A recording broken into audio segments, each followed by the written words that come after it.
Hola, vamos con la reseña de este segundo volumen de Midnight Tales. Es un cómic compuesto por historias cortas. Aquí hablan de terror, esoterismo. Bueno, hay más parte esotérica que realmente terror. Más bien sería esoterismo y acción. Y es muy continuista con el primer volumen. Tienes los mismos autores en este. Y prácticamente, digamos, el reparto de series es igual que en el primer tomo. Los mismos autores más o menos haciendo las mismas series. Una historia con un dibujo y guión del mismo autor.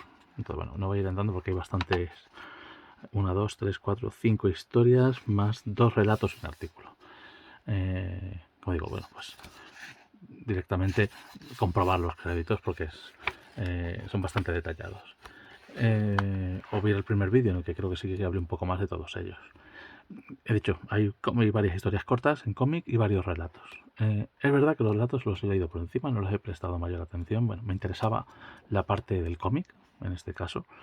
Entonces me he centrado como digo, en los cómics, en los relatos cortos. La parte buena, son dibujantes muy diferentes, con estilos narrativos muy diferentes los guionistas. Las historias son similares porque todas hablan de un grupo de mujeres que hacen magia, un grupo llamado el Club de la Medianoche, que hace frente o que lucha contra amenazas mágicas en el mundo. Por lo tanto, las historias cortas, irregulares, o mejor dicho, muy diferentes en cuanto a tono y en cuanto a calidad. En el caso concreto de este tomo, me olvido del primero, la primera historia que hace referencia a la mansión Winchester, del cual recuerdo que hay un cómic muy bueno de no hace mucho, La Casa de la Penitencia, excelente, y una película recientemente creo que se llamaba Winchester, bastante mala.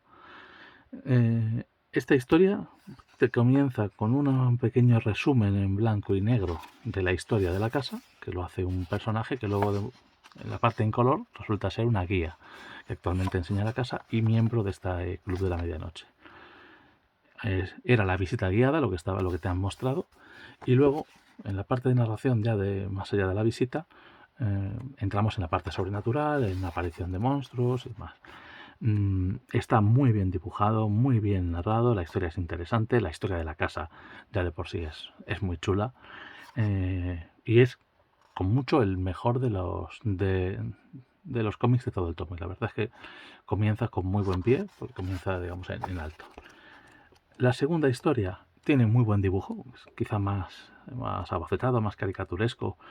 Recuerda mucho más al cómic europeo, habla de un viaje a Egipto. Bueno, están en Egipto, un viaje por Egipto, mejor que Egipto. Magia egipcia, personajes antiguos. Empieza muy bien, se va luego aflojando un poco hacia el final, pero resulta interesante hasta el final, está bien dibujado.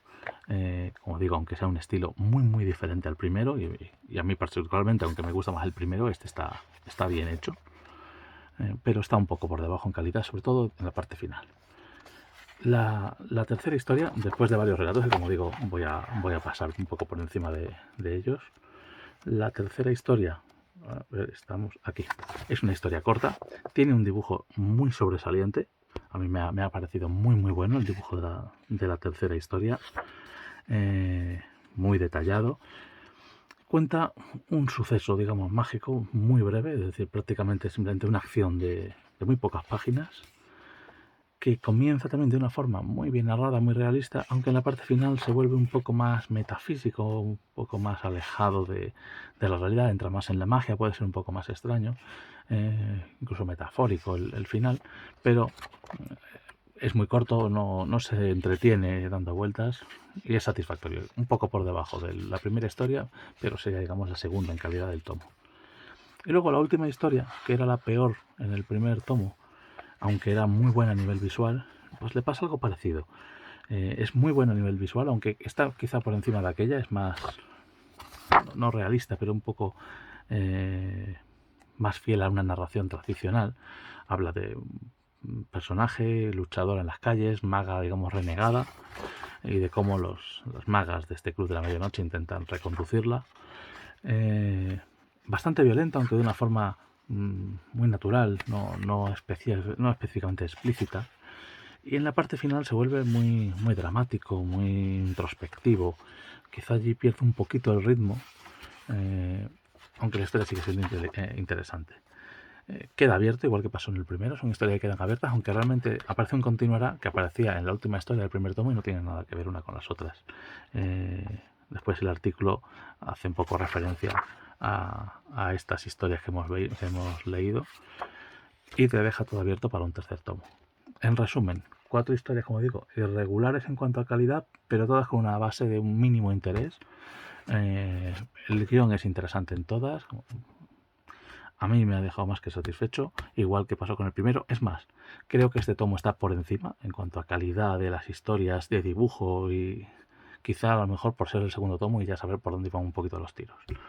Y si el primero pues me dejaba un poco con dudas de si leerlo o no, al final sí, porque bueno, me parecía que estaban siendo interesantes. Este me deja sin lugar a dudas la seguridad de que el tercer tomo lo voy a comprar y leer, porque están bien, es una historia que está bien. No va a ser quizás lo mejor que hay en el género, pero el que sean historias cortas a mí me gusta porque en un solo tomo te lees diferentes estilos y eso pues me gusta, el ir variando en poco espacio. Así que, por mi parte, recomendación para seguir con esta serie.